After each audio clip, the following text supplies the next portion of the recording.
Good morning, good evening, good day. Thanks for taking the time to join us for this webinar.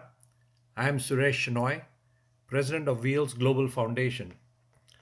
For those who are not familiar with us, WHEELS started in 2006 and was incorporated in 2013 as a charitable organization by the alumni of the Indian Institutes of Technology or Pan IIT Alumni Association.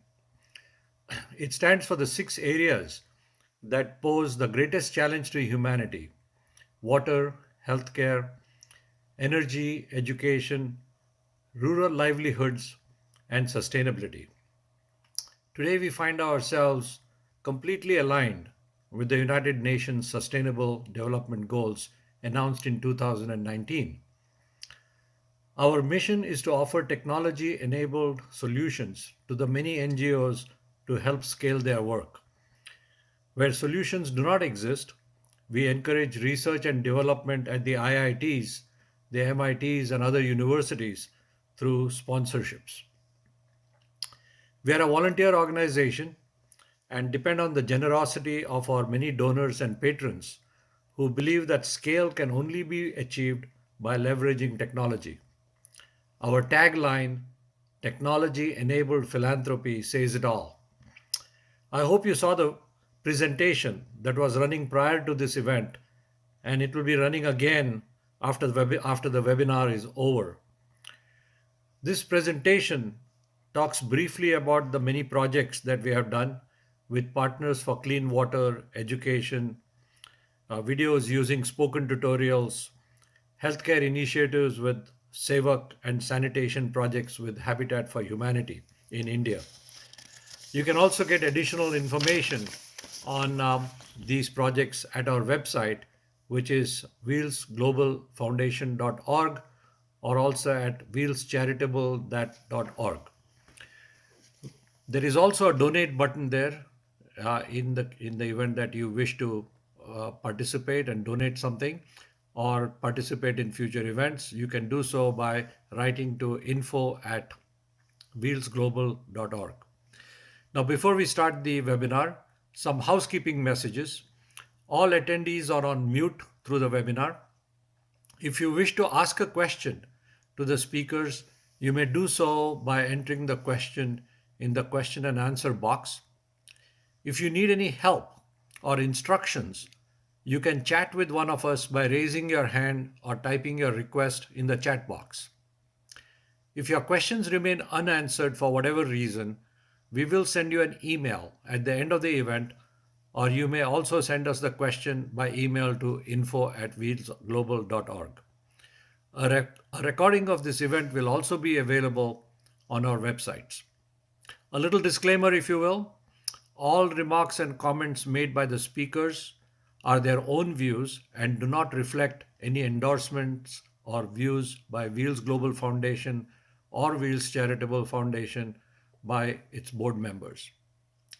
And now, it is my distinct honor and privilege to introduce the moderator for today's webinar, Mr. Yogesh Andlay. Yogesh is an alumnus of IIT Delhi and a serial entrepreneur. He is a co-founder of two very well-known companies, Polaris and Nucleus. He is also on the board of a dozen other companies and a philanthropist. Most importantly, we are very proud that he's also on the board of WHEELS. So over to you, Yogesh ji. Thank you very much.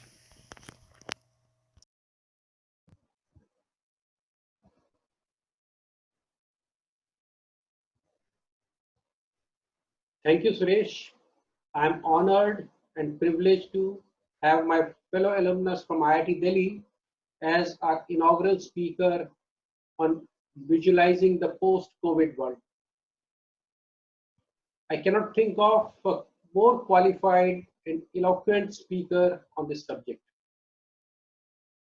Ambassador Kapur graduated from IIT Delhi, and after graduation, he joined the Indian Foreign Service in 1979. He attained the rank of Secretary, Ministry of External Affairs, Government of India in 2013. Ambassador Kapur is acknowledged as a luminary diplomat. He had a distinguished diplomatic career spanning about 4 decades and worked closely with leaders of and policymakers in different continents of the world. He's one of the few diplomats who have promoted development activities, economic relations, while maintaining cultural sensitivities rooted in Indian wisdom traditions. To give you an example, Indian archaeology experts have made an extraordinary contribution to the restoration of Angkor Wat temples in Cambodia. Ambassador Kapoor played a singularly important role in bringing the global attention to this Indian expertise and of traditions of maintaining and rejuvenating these living monuments. Ambassador Kapoor has also played a pivotal role in strengthening Indo-ASEAN and India-SAARC relationships. He is credited with setting up of SAARC Development Fund and SAARC University, besides a very large number of development projects across different continents. He is also the chairman of WHEELS Integrated Smart Villages Initiative, under which we are currently working at Aravali district in Gujarat together with many of our partners. This formal introduction may create a picture of a buttoned up, stiff-collared bureaucrat. Ambassador Kapoor is exactly opposite of that. Humble, easily approachable, and rooted to the ground. We are happy to have such a humane and distinguished speaker amongst us. Over to you, Pradeep.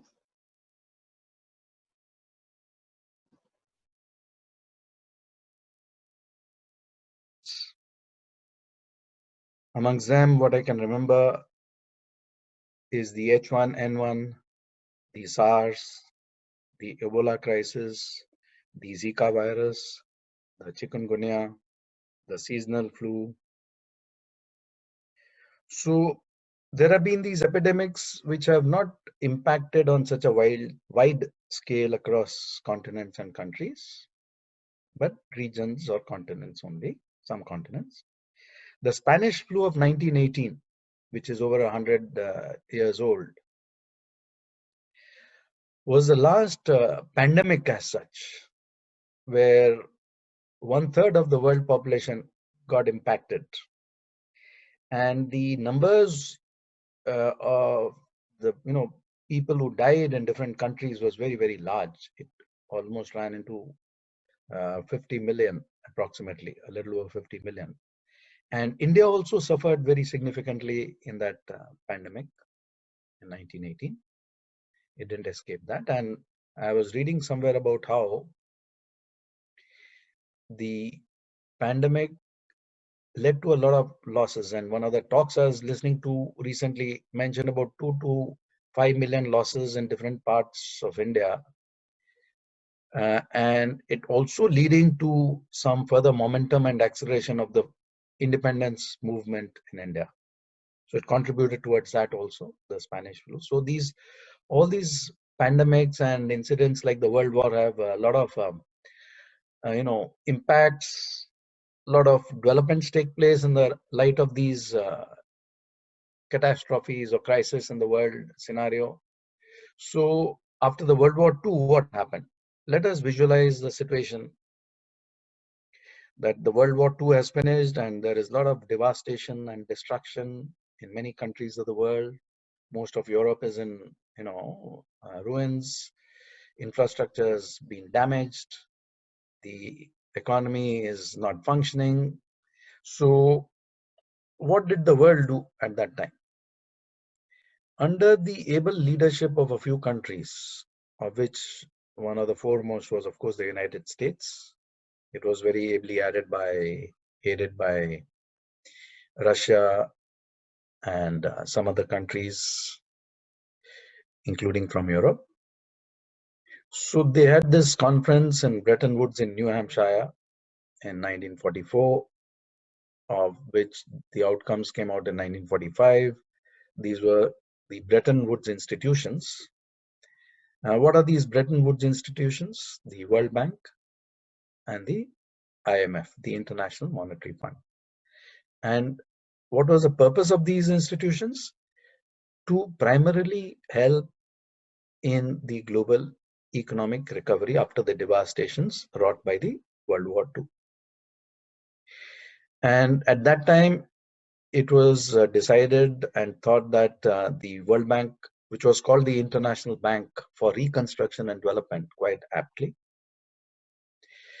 would be led by a US person, American citizen, and the IMF would be led by a European. So that continues till today, though it is now being challenged and questioned, and other countries and other regions of the world are asking why that should be so now after so many decades. And there is a lot of churn going on in that aspect.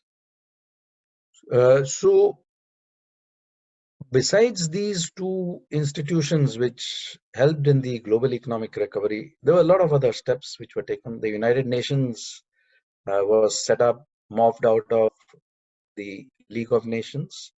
United Nations agencies were created, like the World Health Organization, UNDP, which helped in so many sectors like health and education, and the UNDP was for development, again, economic recovery.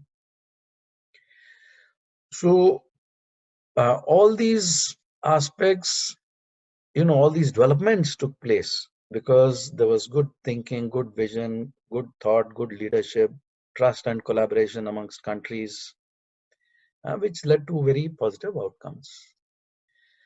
The Marshall Plan was conceptualized in the United States. What was the Marshall Plan? The Marshall Plan was for putting together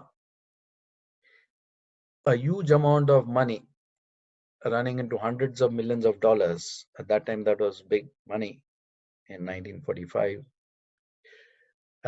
to aid Europe to get back on its feet faster from the US. The US had participated in the war, had activated its manufacturing industry in a very big way to support the war efforts of the Allies. The Allies were fighting against the Axis powers. And because they had all this built up infrastructure, which was used primarily for the war effort at that time, but that was immediately converted to civilian use. And the money which was generated due to the market, economics or capitalism or consumerism, a lot of it started getting used for getting Europe back on its feet and getting the world back on its feet thereafter through supporting organizations like the World Bank, the IMF, the United Nations. So today, where are we now? What are the differences of coronavirus with the World War II? Since both impacted large numbers of countries and individuals across the world, coronavirus is impacting, numbers are much greater, in the sense that if you were not in any of the war-torn countries, you were aloof, you were away, and it didn't really hit you so hard directly. There was no bombardments going on, no sort of scares, etc. You didn't have to go into underground bunkers, and you were safe in many ways. You could venture out and carry on with your life as usual. Life was normal. With the coronavirus, what happens? At the individual level, you are told to be at home. You have to be at home unless you want to risk your life. Shelter at home, and self curfew and work from home gets more emphasized. Teach from home. So whatever you can do from home becomes more important. So it's a sort of a very constraining feeling and can become very stressful and create a lot of anxieties, as we are seeing even in the country we live in, the United States. There are 31 states which are planning to start reopening from this coming Monday, for example. A lot of their economies in terms of economic activities in terms of beaches, restaurants, for dining in, public transport. Now, I am not going to make a judgment on that decision currently, because I don't know whether it is a wise decision under the current circumstances and situation. Because I don't think we have really crossed the peak, crossed the hump as such, or created vaccines or solutions or cures to be able to tackle with another outburst or another massive spread of coronavirus. Already the United States is the worst affected country in the world, accounting for more than 1/3 of the global positive cases of coronavirus today. The number of fatalities in the US is very, very large. It was, last I checked out, it was about 1/4 of the global total of deaths. So it also gives us time to reflect, to pause, to think, that why is the situation like this in the US, which has so many resources and so many strengths, and has been looking after the requirements of so many other countries of the world through all the aid and support that they've been giving for so many decades. So that brings us to the next point, that with this coronavirus, suppose you're at the point where it is now in a finishing phase. So are we going to see some geo-economic, and geopolitical landscape changing due to this global pandemic? And if so, what sort of new shape will that give rise to? Now, what I see from a lot of my reading and researching currently on the coronavirus and attending a lot of talks and webinars online, because you cannot go around attending in person these days. So one has to do it from the confines of one's home and on the computer. So what I see, a lot of the content which is being generated all over the world, including in the social media, including in these very learned conferences and talks by panelists who are very great leaders, what I find missing is that sort of thought, that sort of discussion, that sort of analysis, that sort of vision. So I sometimes question, ask this question to myself, that why are we in this situation where there seems to be a sort of a vacuum in the global leadership? Why are decisions being made, in a way that is not necessarily in the benefit of the countries concerned? Why were we not able to react in time when we had sufficient advance notice? We had a lot of notice, we had a lot of time to put into place, a lot of steps which would have been necessary, which would have been useful. So I'm coming to one immediate aspect of this crisis at the social level, for example, if I have to discuss that. What do I see if I analyze the horizon? I see that at the individual level, we will go step by step from the individual to the society, to the civil society, to the region, to the world. So at the individual level, there is now more understanding that less is more, that on this planet there is enough for everybody's need, but not necessarily for everybody's greed. We all know who said that. It was the famous individual Mahatma Gandhi, who led the independence movement in India. So his statement that if we are able to share and live in a way which is civilized, everybody will be their basic needs will be catered for. So, like somebody mentioned, that we have not civilized the world, we have materialized the world, and that this coronavirus is reminding us that we now need to civilize the world. That is another thing which I see sort of gaining, some understanding, some empathy, some traction. And, as we go along, and even in my own personal instance, for me, I am now trying to see how I can consume less. And I see that so many things which we were consuming earlier are not required. So, how can we sort of propagate this more and more? How can we respect the earth more? How can we respect nature more? How can we just stop and pause and sit back and look at it and see how we are ravaging the world? And, and the world is being impacted. There's a lot of discussion on climate change. So I will get into those aspects later. But talking about the individual aspects again, there's a lot of discussion in US, in Europe, in all the countries about human rights, about individual rights, about freedom. Now there is privacy laws, there's privacy requirements. So in the place where I live, near Washington DC, we do not get to know the geographical location of individuals who are impacted. There is no contact tracing happening even today, which is very surprising for anybody, any circle of friends of mine from other countries to hear. So we are generally told in very broad strokes, in very broad terms, oh, there's one COVID case which was detected 21 days back in this, couple of buildings, or in this 4-5 buildings. There were 4 cases, 3 have recovered, 1 has died, or 2 are still active. So the healthcare workers are coming to them, going back, using the elevators, pressing the buttons of the elevators, opening the doors. There are people sitting in the lobbies of those buildings, in the entrances.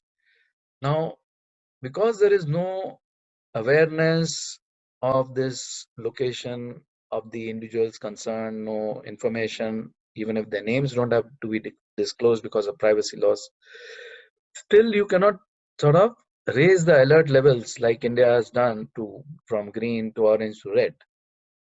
There's no such thing happening anywhere that I know, at least in the places that I live or I observe in the US. So you can move from green to orange to red. You can transit those steps very fast. So how do we deal with this issue of privacy versus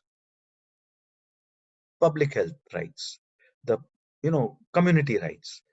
So, for example, if you are a COVID positive person, do you have the right to infect the others? You have to take a balanced position. How to now sort of think about giving up some of your individual rights for the greater good, for the community, for the society, for the country.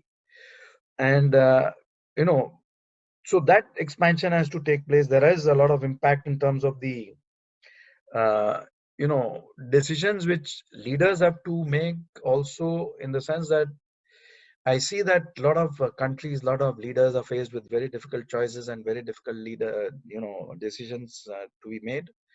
So that brings me to this, thought that when a similar thing happened in India after the independence of India, when the Indian government took over, new ministers, new cabinet.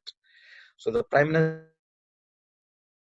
and the cabinet were having a discussion session with Mahatma Gandhi. Again, referring back to Mahatma Gandhi because he's one of the greatest leaders, and there's a lot of knowledge and wisdom in traditional thinking also. So they went to him, they asked him that we have very difficult situations in the country, and there is famine sometimes, there's so many other difficult decisions to be made, and we get totally confused. We don't know how to make the right decision, how to make the right choice.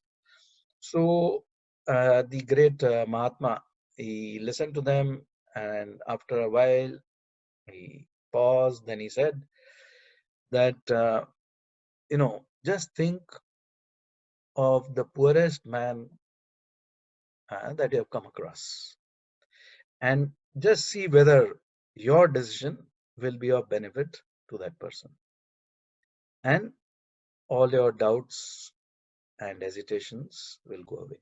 So that was such a profound thought.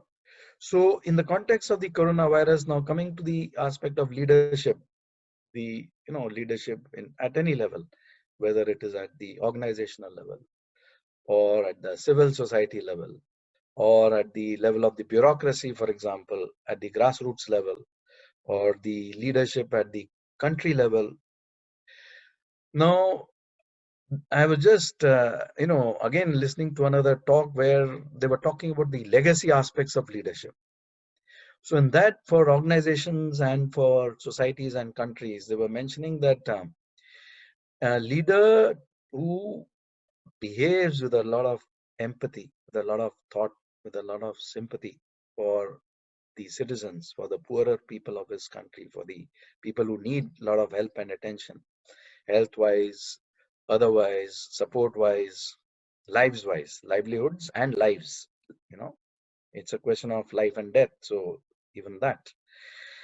So that will sort of become their legacy. What they have done in the past, whether in the last 5 years, 10 years or more, will not be as important when the world looks at their performance in historical perspective. What they do after coronavirus is over will not also be as important as the actions they take now, whether they are with empathy, with sympathy, and for the benefit of their citizens and for the benefit of mankind and humankind. So I find a lot of this discussion missing in the narrative, missing in the discussions, and we are still caught up with the immediate and with the urgent.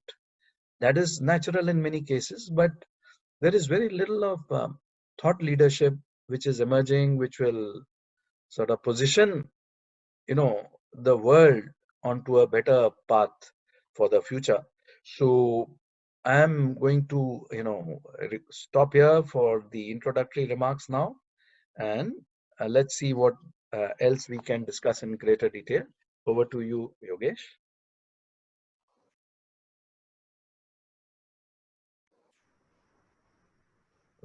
Thank you, Ambassador Kapoor, for such a vivid sharing of your thoughts. I'm just curious to understand that different countries across the globe have reacted very differently to these pandemic. Reflecting from Australia, Japan, China, the European countries, Indian subcontinent to the Western world. So, what's your reflection on these countries, their cultures, their traditions, and their leadership thoughts and beliefs, which is impacting their individual reactions? Thank you very much. So if you scan across the spectrum, across the reactions by different countries, different leaders, you find a lot of, sort of different approaches which have been taken. And surprisingly for me, it seems that some of the developing countries like India, like China, like some other countries in Africa have done far better than what are termed as the developed world, which is most of Europe, USA primarily, Russia.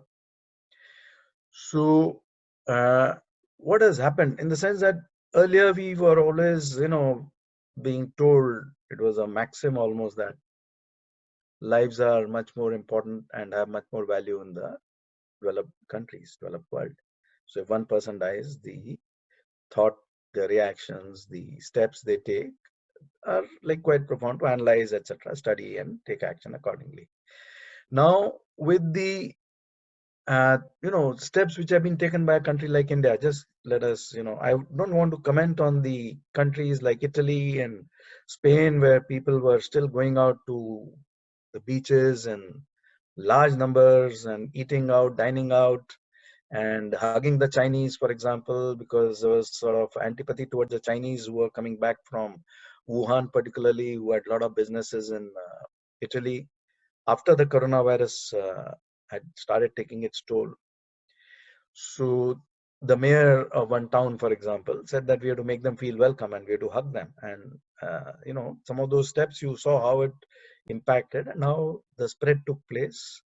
Those discussions, I'm not getting into our narrative because there's a lot of writing, a lot of reading. Everybody is quite well aware of a lot of those things. So which countries have really, reacted in a different way compared to the countries which sort of didn't take adequate steps or measures. So, analyzing it from the aspect of India, for example, you had talked about culture, traditional aspects. Now, you know, if you have, like at the individual level, if you have to go into mindful living and there is yoga and meditation, I see a lot of efforts being made by these spiritual leaders in India who are helping people get over their aspects of stress and anxiety through uh, ongoing daily large number of meditation sessions by a large number of spiritual leaders from everywhere in the world, even from the US. You find that happening a lot. Yogas are increasing in terms of its sort of acceptance, and people are doing it. And otherwise also the steps which were taken, for example, when a flight lands from any place into Delhi or Bombay, what used to happen? All the passengers would be taken into quarantine, into some spaces which had been created, buildings, hotels, where they were quarantined for at least 14 days. If they had any fever after that or flu symptom, then they would be tested and further quarantined or treated. So those proact and measurement of temperature. So there were 6-hour waits at the airport to get out of the airports because there were independent individuals being checked in some detail and with some persistence. I came back from my travels to India and other countries early March, and there was absolutely nothing. I just walked through. There was no question asked which countries I had visited or what my temperature was. There was no check. There was no health requirement. And people who came even 10 days after me in the middle of March, they had similar sort of experiences where they could just walk in. Now, so I mean, you do all the sort of isolation, you do contact tracing. It's not a thing which we have got over the hump yet. And once you are over the hump, then you start, sort of relaxing the norms and the measures. That is probably a more advisable step. But what I was trying to tell earlier is that if there are large populations which are also being impacted economically in terms of their daily existence, daily wage labor. Now, that's why I mentioned earlier about leaders, who have empathy and sympathy and are able to take steps which create conditions which are favorable in terms of supporting these people who are migrant labor, for example. Those are required. The NGOs, for example, have a very significant role to play in these circumstances. The civil society, the individuals concerned, how they can support people around them, how they can help the neighborhood people. So those sort of steps, the countries which have taken have been under better situation currently. Businesses are suffering, economy will suffer, there will be recession when you have such a massive crisis which is knocking off your very base. It is bound to have a lot of impact and long-lasting impact also, long-lasting repercussions also. And the difference here today, which we have with the coronavirus, which was not there with the World War II, which I wish to mention very clearly, is that the infrastructure, fortunately, has not been affected with the coronavirus. The soft infrastructure, the technology platforms, the hard infrastructure, the buildings, the railroads, the electricity, the water supply, the utilities, the ports, the power generation. So when the world has to get back to a sort of a new normal, there will be many differences in the new normal, of course, because the world is, it's going to take a long, human beings are very resilient. So they do get back on their feet very fast. That they will do. But in this case, I'm sure there will be a lot of some significant amount of changes. And for example, instead of shaking hands with people, you would prefer to do namaste from a distance and not really go close with everybody, because the social distancing will become a new normal. So in restaurants also, and we will talk about the economic aspects later. But to get to the point where you're able to take those decisions where, if, like they say in, in Hindi, jaan hai to jahan hai. If you are alive, if you get through this with your life intact, then for you to recover your assets, for the economy to start getting back on track, there is a possibility. But if you take steps which may be qualified as reckless steps later, where you start opening up the economy or getting people back to jobs and not asking them to wear masks. For example, even in the state of Maryland, wearing a mask is even now not compulsory or mandatory for some of the activities like walking or jogging or moving around. It's only mandatory for what?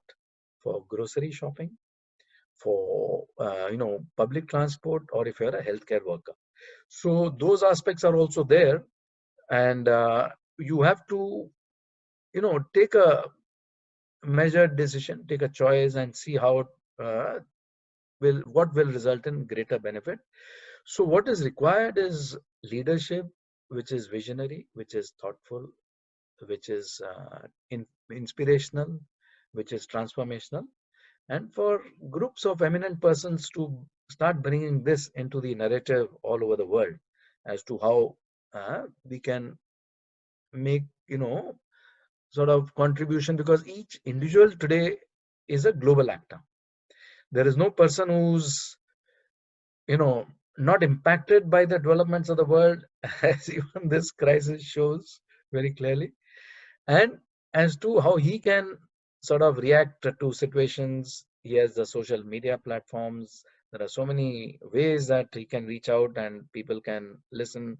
Everything you buy in the market today, has a contribution from so many countries or some country.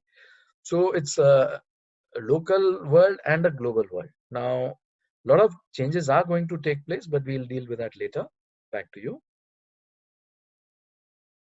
Ambassador Kapoor, you had referred to a lot of these world bodies being formed after World War II.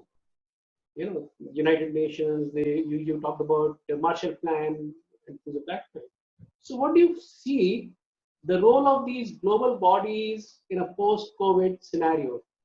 Do you think they have the kind of clout that they had earlier now, and how will this role be reshaped? Thank you for raising that point. So the global bodies, that is where I was trying to focus upon earlier, that are they adequately equipped to deal with the current scenario? Are they adequately equipped to deal with the future threats?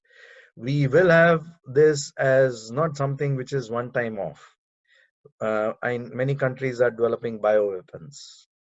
Many countries have phenomenal nuclear technologies. Many countries are developing chemical weapons. Now, all these aspects are going to lead to a different world. And we have to think whether the current institutional frameworks that we have in the world, are they adequately, sort of capable of meeting these challenges. You have the World Bank, the IMF, the WHO. Do they need to be recast? Do they need to be reinvented?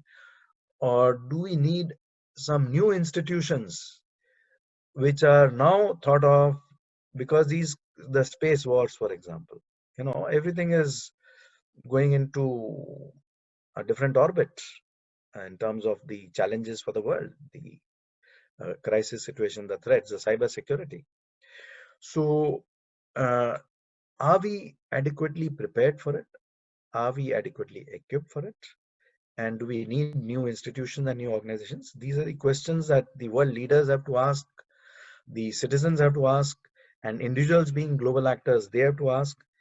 And even at the civil society level, I see that organizations are doing a lot of work. And when you talked earlier about how different countries have been able to cope with this challenge, countries which had old traditional systems and family systems, Because of these support systems and support structures, it makes it a lot easier to cope with a challenge like the coronavirus. For example, again, talking about the example of India, if you have people who are supported by the families, they are not requiring so many resources from the state machinery.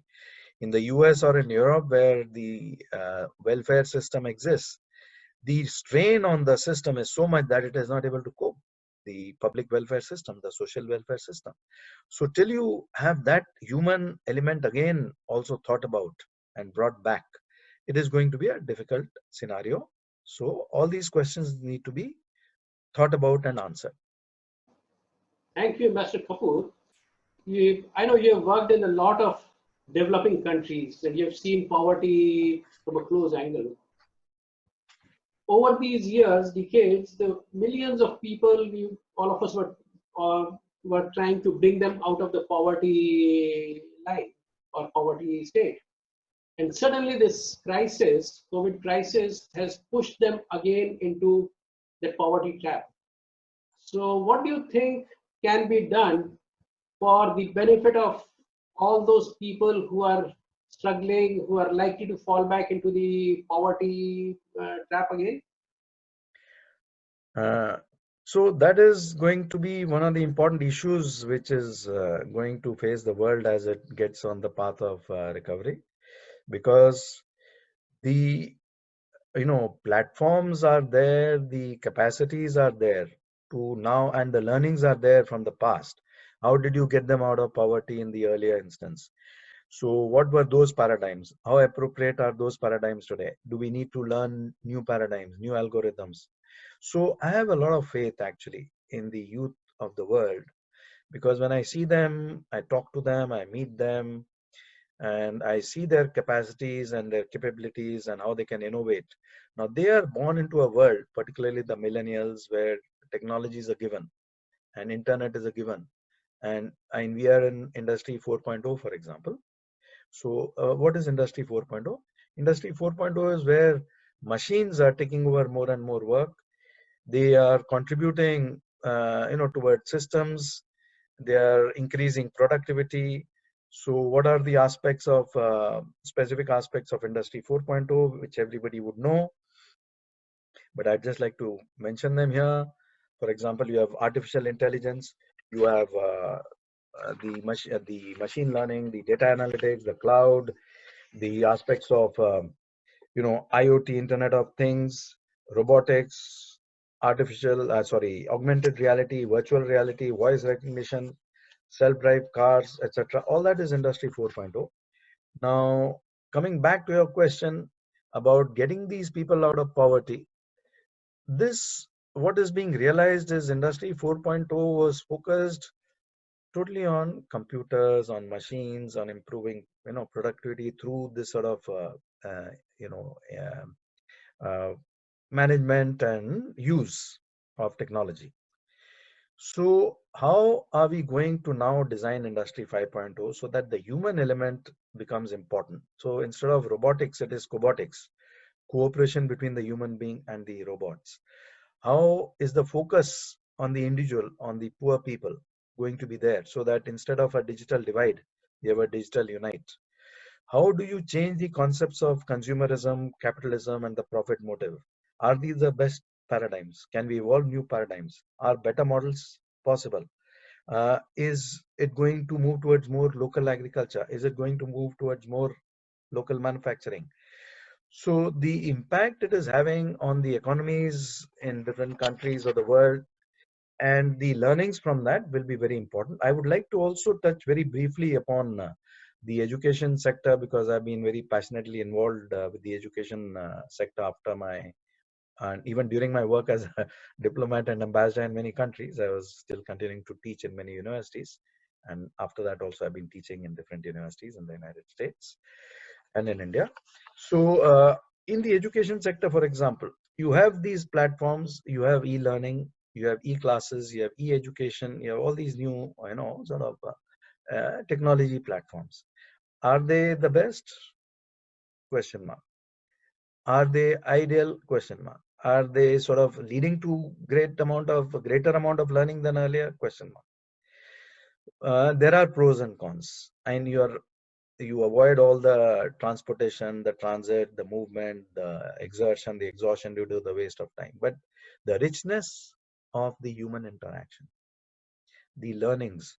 I just seeing one other paper the other day where it said that the decline in learning for children in schools, particularly at primary levels, has been very, very significant. And till you are in the peer group, till you are interacting socially, physically, you know, you are in a challenging atmosphere or you are in an interesting atmosphere, the learning curve drops and it impacts individuals very, very significantly. I see that happen in my classes. I ask them to get on to a Zoom call. They get on to a Zoom call. Many of them do not have the videos on. Now, if you do not have the video on, as it is, the reactions which I am able to decipher or get are very minimal on the screen because it's like a big black box. So I feel, that this is definitely not the complete solution. So till we have some further solutions like holograms where everybody sits around in a room, even if not physically, but as holograms, at least you can see their, body chemistry, body reactions. Or you have teleportation like was in the Star Wars. So till you have such sort of solutions, which cannot be ruled out in the future, in the sense that a lot of technologies which we are using today were thought of as being absolutely impossible earlier in the last few decades. So that is another aspect where to bring people out of poverty, the learnings of how you can change your way of thinking, and start designing new solutions with those people at thought. For example, talking about WHEELS, the NGOs, what a brilliant solution of the spoken tutorial. IIT Bombay, professors there and WHEELS collaborating together. More than 10 million people benefited from that already. Sitting at home, mothers wanting to know how to breastfeed their children, not able to ask the questions to their doctors or nurses because of shyness, because of other reasons. They switch on these spoken tutorials. So many languages, 18 languages. So there are a lot of solutions like that which technology can enable, technology can bring in, and organization like yours and the others, the partners, the Mission Samriddhi, the IEEE-ISV, the Sarjan Foundation, the tremendous work that you guys are doing in India and elsewhere is very, appropriate. And solutions like, the IIT Bombay students going to those villages in Gujarat, the IIT Gandhinagar students, very sizable number of students going to those villages in Gujarat, finding business solutions for the poor people, for the rural people.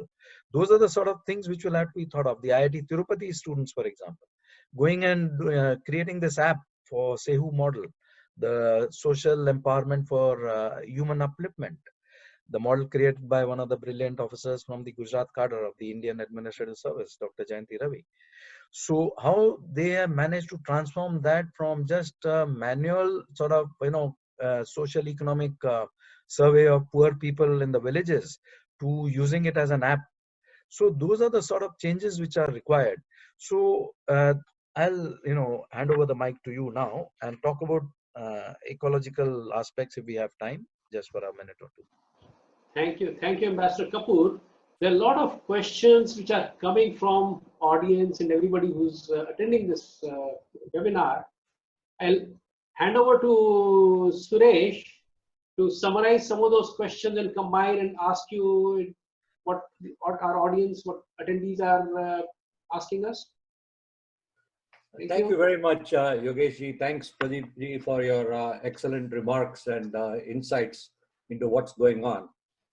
We have an enormous number of questions from our audience, so I will try to consolidate them into maybe a couple of groups of questions, if you will. The first one is, how do you see China's role in the post-COVID environment? They have they have come out of this fairly well, but there's a lot of backlash amongst many countries on how China might have not been very transparent about what was going on. And to that, a lot of Indian companies have stopped buying Chinese products. So and you also mentioned that consumerism will change after COVID.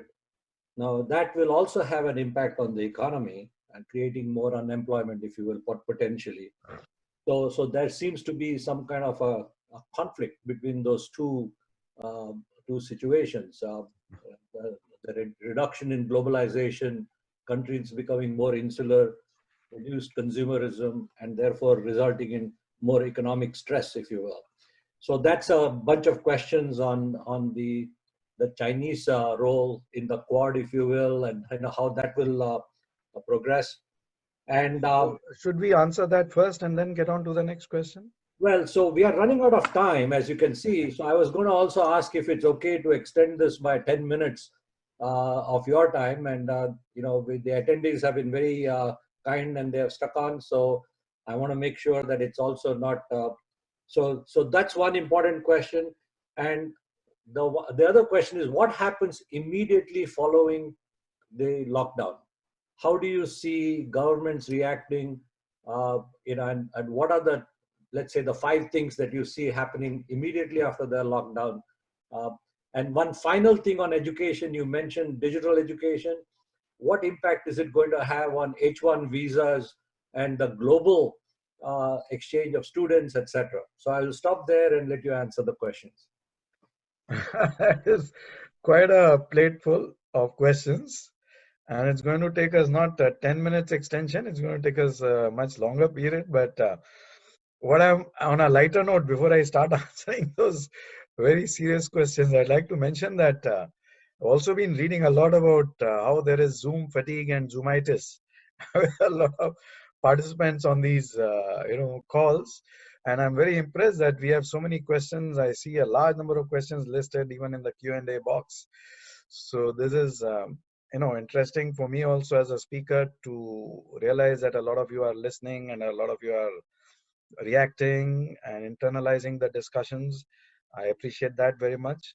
And I have to compliment the WHEELS team and the body also for making it a sort of a series on visualizing the post-COVID world. So starting with the first question on China, I see both a lot of positives and a lot of negatives. Let's deal with the positives first. China has been able to come out of it. They have done a lot of, geographical sort of location tracing, identification, contact tracing, all those steps they've taken. But they have also used a lot of surveillance technology, a lot of looking into your personal lives in very minute detail. They have been able to do that because of the political systems that they have, which are very autocratic and dictatorial. So it is much easier for them to implement those sort of decisions. Now, globally, there has been a lot of criticism about China as to how the virus happened in the first instance, why such a serious virus could sort of, arise, how it could take birth, how it could create so much of havoc in the world, and why was the world not informed even earlier than they were informed ultimately. And that could have been done. And though it has also suffered a lot, but it has suffered much less on a per capita basis or on other basis. And the other aspects on China which are now impacting the world and China is that there is greater sort of reactions towards China which are not positive. For example, Japan has decided to take back a lot of its investments, asked all its multinational corporations to come out of China and to invest either in Japan or other countries. In India, there was a very significant decision which sort of implicitly blocked the FDI from China completely. Immediately in the rise of this coronavirus pandemic, then there was a lot of difficulties with a lot of equipment, PPE equipment, personal protection equipment, and ventilators, and the quality of that equipment, gloves, masks, being exported to a lot of countries in very large quantities, and a lot of it being substandard or sub-quality, subpar. So a lot of countries are now looking at China with a slightly microscopic lens. Now, for any country to come into that situation is not a comfortable situation, not an easy situation. We can say that they have created it for themselves, and they were earlier moving ahead with the Belt and Road Initiative, which was like trying to create a network of countries where they would help in the development of infrastructure. They again came in for a lot of criticism on that, because people said that these are predatory loans and that the motives are different. It's not to help countries but to sort of you know influence them and sort of take over the decision making in those countries. And we saw that happening in Sri Lanka and Hambantota, for example, where huge infrastructure projects were built, etc., which were not really relevant or required, and now it's in very great debts to China. A lot of countries are facing similar situations. So they were already under the lens.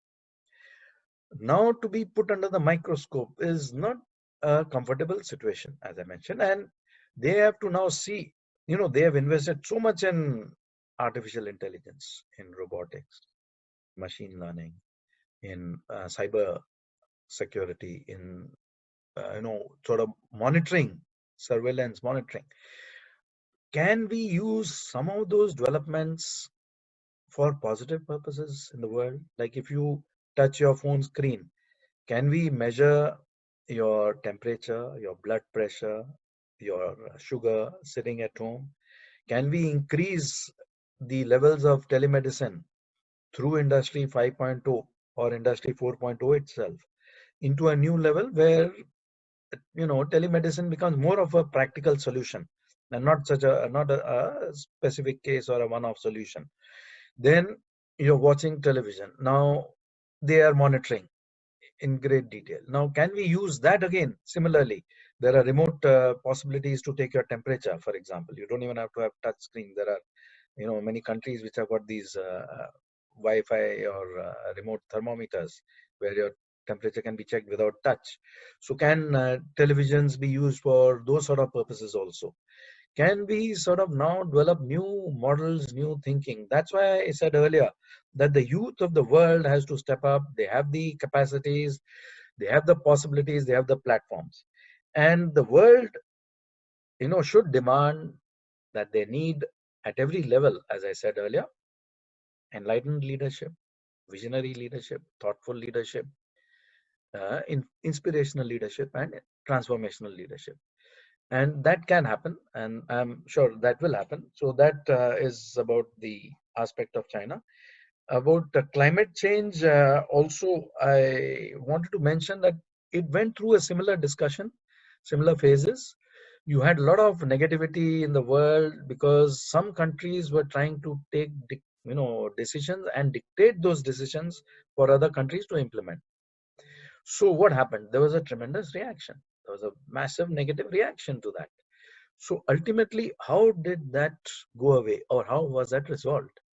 Because in 2015, finally it was decided that instead of keeping this discussion of climate change only limited to the scientists where it started, or with the technologists, or with the media, or with the civil society, or with the NGOs, or with the bureaucrats where it rose to later, or with the politicians, it ultimately became a global platform, global issue, global decision. The UNFCCC was created long back, UNFCCC, three C's. There were so many other bodies which were there, but they were not able to achieve any resolution of the differences in the different countries of the world. I'm not going to, get into those details.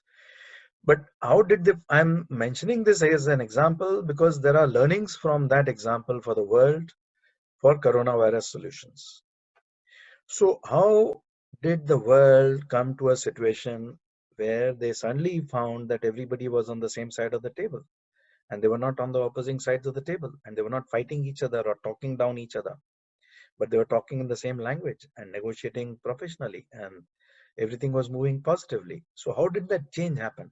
The change happened because of some enlightened leadership in 2015 at the United Nations, where some of the global thought leaders, they came up with this proposition that instead of telling every poor country or every developing country or least developed country in the world that you must reduce your greenhouse gas emissions by 2% by this date, and that is it, and you have no other option.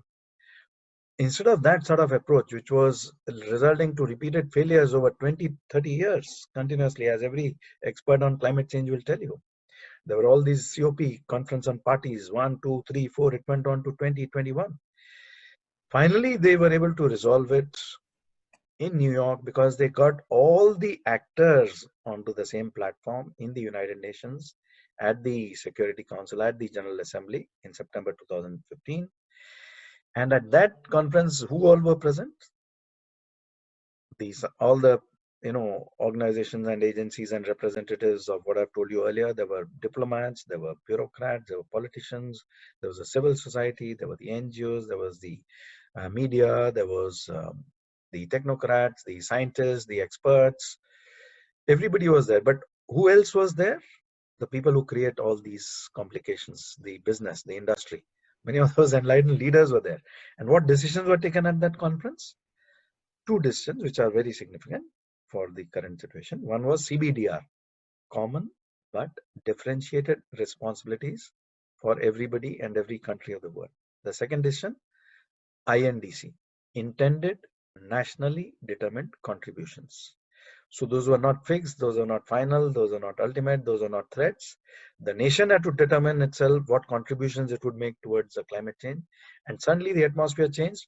And instead of 2%, it suddenly became better than 2% achievable as a target. Again, you had difficulties because some countries withdrew and changes took place. So I see both. The earlier Sorry to moderator comment also. on that, Kapur. I'm going to take a pause. Yes. Too many questions in the queue, and we'll appreciate if you can keep answers a bit short. So, you're talking about ecological impact, and suddenly we hear that from Saharanpur we can see Gangotri, and from Jalandhar we can see Pir Panjal, and Yamuna in Delhi, which was like a sewage nala, has actually become a river. So, what do you think the nature of the Mother Earth is telling us in the form of this COVID crisis?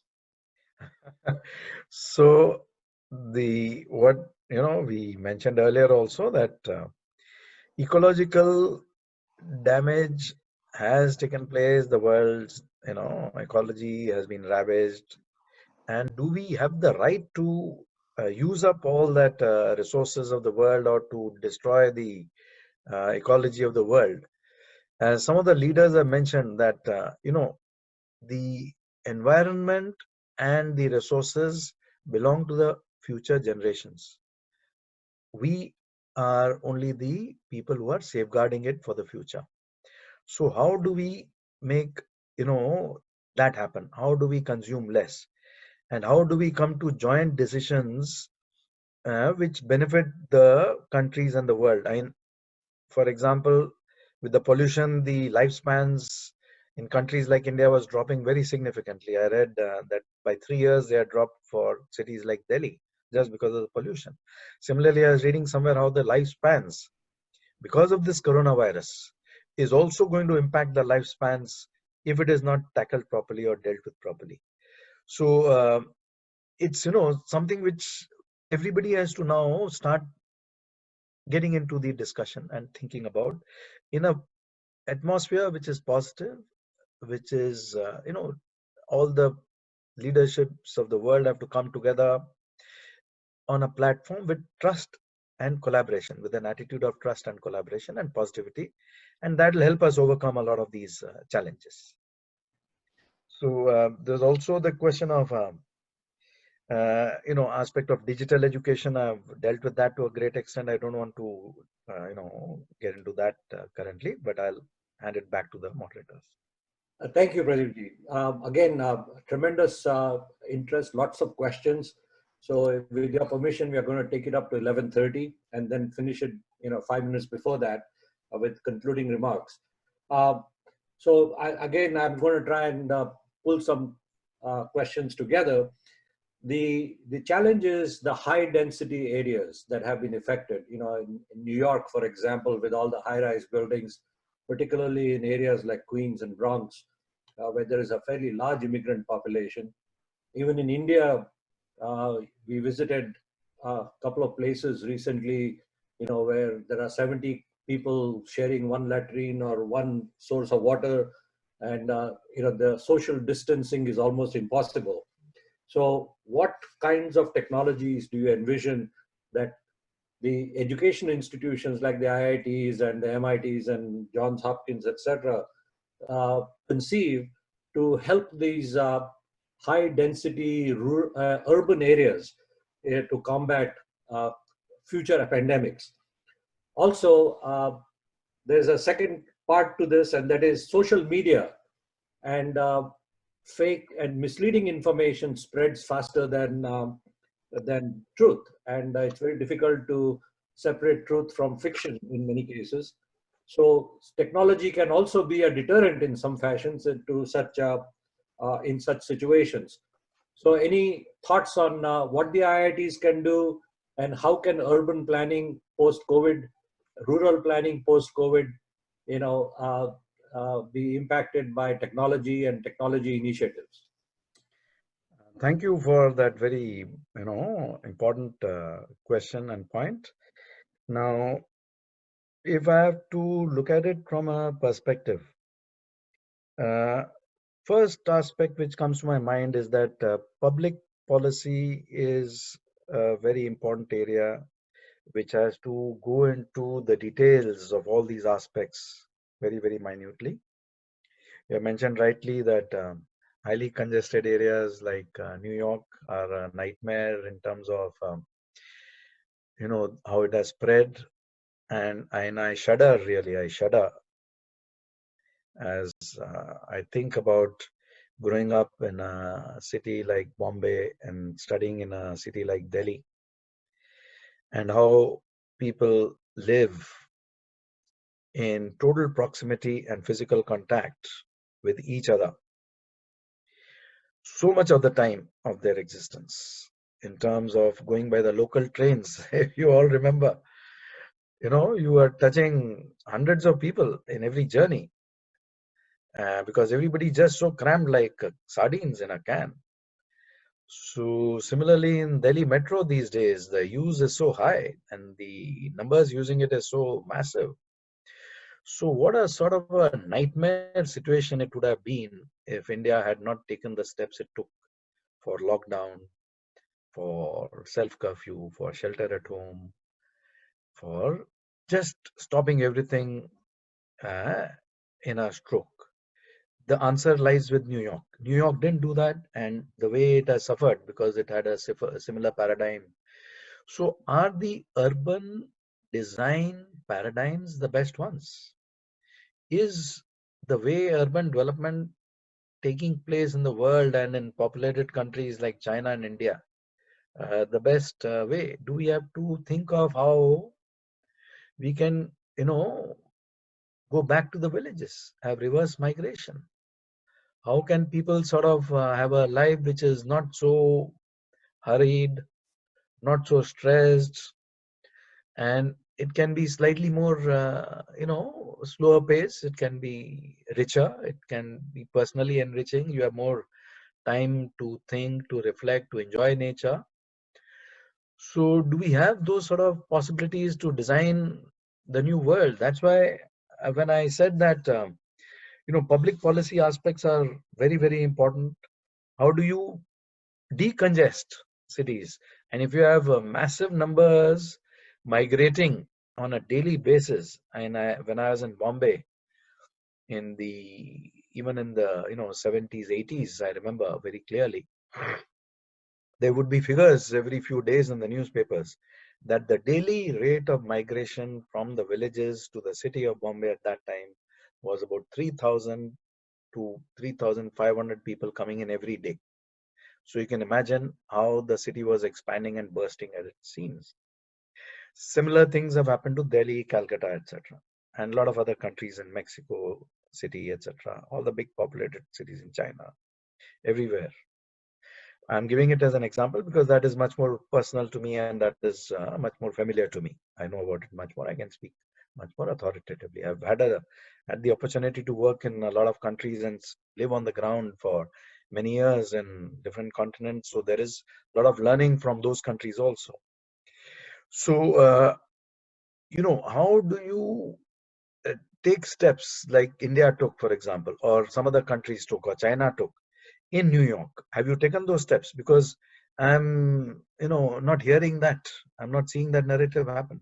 So that is maybe one of the reasons that why it is where it is, where we are now in New York or New Jersey, and in the other areas emerging as hotspots in so many other parts, and already 31 states of the USA discussing about opening up in different grades in the next few days. So have we reached that point where we can start clamping, clamping down on these shutdowns and opening up the economy and getting people back to work? Have the people learned enough? And I went shopping before many days now, a few weeks earlier, to one other stores which was normally not full of visitors, more expensive groceries. And there I found that in spite of the fact that we were already 3-4 weeks into this, I was trying to keep my distance. I was wearing a mask, but none of the others were, and they were just coming to the shelf next to me, and I had to run away and keep my distance. But that sort of thought, that sort of natural thinking, has taken time. It has come around now to a greater extent, but this, social norms are changing, even for marriages, even for parties, even for all these aspects.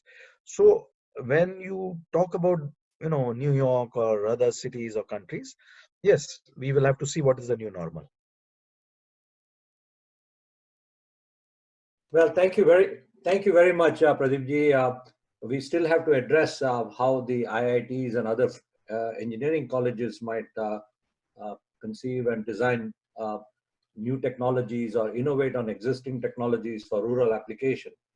But we are now coming up with a important election in America, where there is a lot of controversy about the current president, as you have seen in both the media and general chatter. One of the main topics is going to be universal health care. India has a certain model of that as well.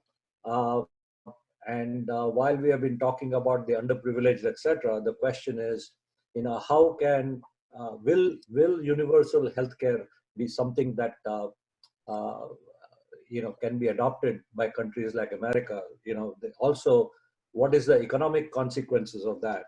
So President Trump actually and the U.S. Congress authorized $2.2 trillion in the economy, something which is an incredible thing to imagine for a country like India to do. So there is already some inequity in the way in which governments are approaching this. So the question is, is this inflationary? Is it going to have other economic side effects, unintended consequences, if you will? And finally, there was one question about global terrorism.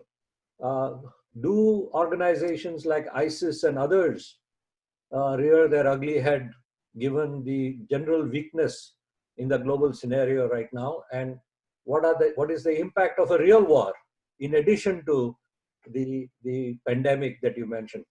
So it's 11:15. So if you can keep your answer brief, I know this is a last, very difficult question, but we'd like to finish at the end. So maybe we can make this a last question and then request Yogesh ji to please sum up the learnings from so far. Thank you. Thank you for the points which have been raised about the universal healthcare. Well, Britain has good healthcare systems in place. US has very good resources and capacities and healthcare systems in place. Most of Europe has very good healthcare systems in place. Developing countries do not have such good healthcare systems in place. What they do have is universal healthcare insurance, for example, if you talk about India, to provide healthcare insurance to the poorest of the poor for a few cents, not even a few dollars a month, and give them access to some rudimentary, some basic healthcare, is a phenomenal achievement. And the decision makers, the policy makers, the healthcare industry need to be complemented for being able to do that. Now, what is the use? For example, if I'm working in Chile, I'm the ambassador of the embassy there, and I have some employee who's not feeling well. So I say that why are you not going to get your checkup done? Why are you not going to the doctor? Do you have medical insurance? So I'm told, yes, I do have medical insurance. So I say, why do you not go to the hospital? He says, oh, I cannot afford it because my copay is 35% or my copay is 20% and I cannot afford that much because the cost of healthcare is so high. And if you are going to be paying $30 or $50 or $100 and 30% of that as copay, and for the common person, it is not very easy. So, and do you, in the first instance, have universal healthcare? You do not have universal healthcare. So yes, universal healthcare is a necessity. There is this theory of abundance that we will be moving to a world which will be, very capable of giving universal healthcare, universal education, universal transportation facilities, access to entertainment to people at very low cost in the future because of Industry 4.0, Industry 5.0 development, technology, apps by these young youth, etc. Now, yes, that sort of situation can be envisaged, but I do not want to get into the politics of the discussions in the US with the elections coming. Even the elections are no longer a sort of a national or domestic affair. It is so easy for any country to interfere in elections through social media platform in terms of creating sort of negativity, creating protests, generating artificial sort of movements or on the social media itself. We saw that with the last elections and we are already seeing that with the current elections. But it is not only limited to elections. It can be at any period of your time. Now, economically, you have asked about the economic consequences. Yes, we have to have a holistic approach. It has to be customer centric. It has to be customer focused. It has to think of the individual. There has to be a lot of critical design thinking where you have design the whole thing with empathy towards the customer. So there have been, for example, tremendous impacts already. You're talking about recession. Yes, there's recession, there's inflation. We can talk endlessly about the transportation sector, the tourism sector, the hospitality sector, the aviation sector, the restaurants, the movie industry, the beaches, the automotive sector, Uber, Lyft, delivery chains, malls. So we can, keep on discussing each sector in minute detail, but a lot of that discussion is going on. So I would like to give my concluding remarks by just saying that we are at that point in the history of the world where we are at a cusp. And the world has already become a global village. So what are we faced with? We are faced with a situation which demands choices.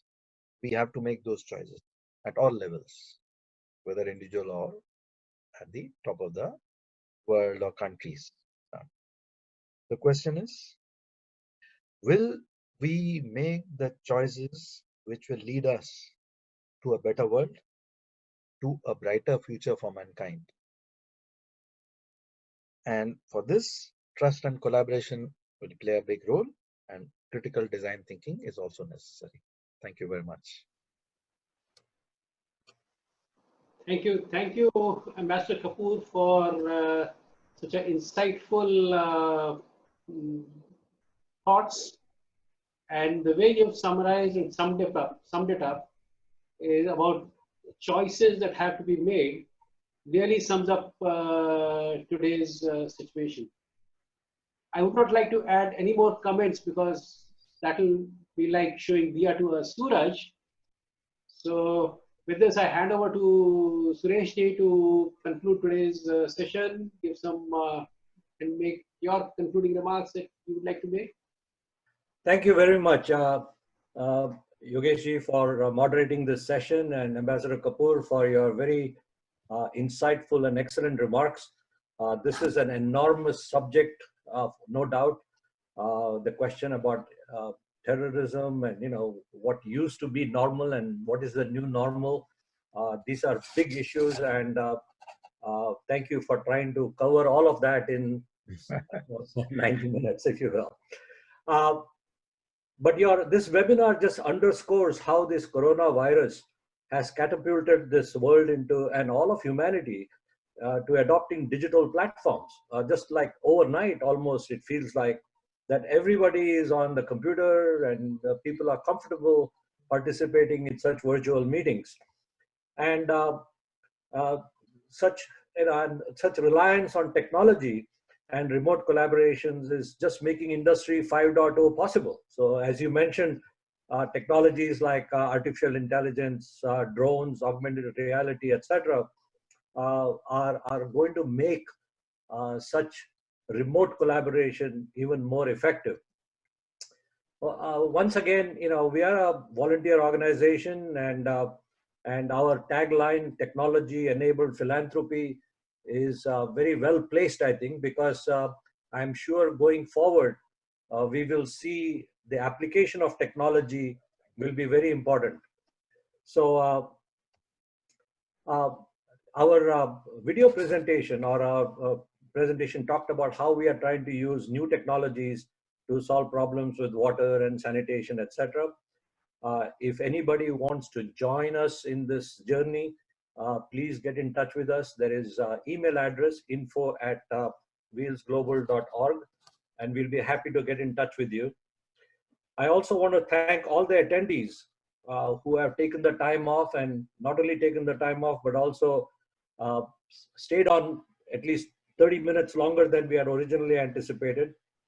In 2 weeks, we are going to have another webinar. Please look out for the email invites. It'll be Mr. Farid Khan, who is a distinguished member of IEEE, and it's the largest professional engineering association in the world, where Farid serves as the head of their South Asia program for smart village implementation.